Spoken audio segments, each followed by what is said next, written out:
بسم اللہ الرحمن الرحیم۔ پروگرام محمد مصطفیٰ آئے، بہاروں پر بہار آئی، اور میں ہوں آپ کا میزبان ڈاکٹر اظہار احمد گلزار۔ حضور پر نور صلی اللہ علیہ وآلہ وسلم کے 1500 سالہ جشن میلاد مصطفیٰ، جشن آمد مصطفیٰ صلی اللہ علیہ وآلہ وسلم کے سلسلے میں ہمارے یہ پروگرام ربیع الاول میں جاری رہیں گے اظہار ٹی وی کی طرف سے۔ سامعین، دم توڑتی ہوئی ساتیں رہ کر آسمان کی طرف دیکھ رہی تھیں، تمدن کی ویران آنکھوں میں خوف و ہراس کے سائے لہرا رہے تھے۔ تہذیب خودکشی کے دھانے پر پہنچ چکی تھی، ہر طرف وحشت و بربریت کی باد سموم چل رہی تھی۔ انسان خدائی کا دعوے دار تھا، نسل آدم ظلم کی چکی میں پس رہی تھی، ظلم کا حصار اس کی گرد تنگ ہو چکا تھا، شرف انسانی کی ہر قدر پامال ہو چکی تھی، اور تہذیب کا منظرنامہ انسانی خون میں رنگین ہو چکا تھا۔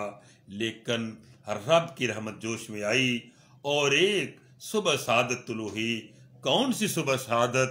جس سہانی گھڑی چمکا طیبہ کا چاند، وہ سہانی گھڑی جس نے اپنی جلوہ فرینیوں سے کرۂ ارض کو منور کیا اور ذرائع عالم کو مسرتوں کا مژدہ جاں سنایا۔ وہ سہانی گھڑی جس نے تہذیب کو وقار اور ثقافت کو تقدس، علم کو وسعت، فکر کو ندرت، عمل کو طہارت، نفرتوں اور عداوتوں میں سسکتی انسانیت کو اخوت و محبت کے تحفے عطا کیے۔ جب زندگی کو بندگی اور بندگی کو سرور ملا، جب عشق کو حضور اور انسان کو خالق تک رسائی کی معرفت نصیب ہوئی، وہ سہانی گھڑی جس میں اترنے والے نور نے ستاروں کو روشنی، شمس و قمر کو ذو فشانی، گلستانوں کو بہار اور بہاروں کو بانکپن دیا۔ 12 ربیع الاول کی سہانی گھڑیوں میں نبی آخر الزماں، آقا جسم و جاں، رحمت للعالمین کا تاج پہن کر اور جامعیت و اکملیت کا جامہ اوڑھ کر اس کائنات ارضی میں تشریف لائے۔ حضور نبی کریم صلی اللہ علیہ وآلہ وسلم کی سیرت مقدسہ تمام انبیاء اور رسل کی خوبیوں کا حسین مرکہ ہے۔ خلق آدم، معرفت شاید، شجاعت نوح، خلت ابراہیم، زبان اسماعیل، رضائے اسحاق، محبت دانیال، وقار الیاس، جمال یوسف اور زہد و عیسیٰ علیہ السلام کے حسین و جمیل نقش و نگار سے آراستہ ہے۔ حسن یوسف، دم عیسیٰ، ید بیضاداری، آنچ خوباں ہما دارن تو تنہا داری۔ یہ تمام اوصاف